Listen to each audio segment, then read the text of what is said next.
বাপের বাড়ি আসতে কেমন লাগে? ভালোই লাগে, যেমন তোমার নিজের বাপের বাড়ি যেতে ভালো লাগে। ওর ফোন আসছে। শোনো, আমি আসলাম।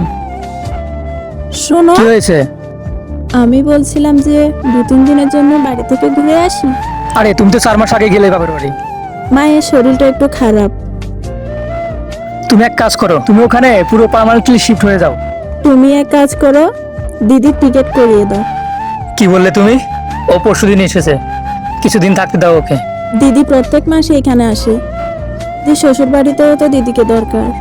কি বলতে চাও পরিষ্কার করে বলো। দিদি নিজের শ্বশুর বাড়ি থেকে এখানে এসছে, এটা ঠিক। আর এই কাজটা যদি আমি করি তাহলে সেটা ভুল হয়ে গেল।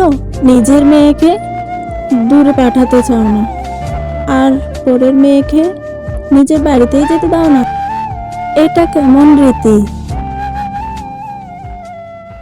মেয়েটির কথার সাথে আপনি একমত হলে অবশ্যই ভিডিওটি একটি লাইক এবং চ্যানেলটিকে সাবস্ক্রাইব করবেন।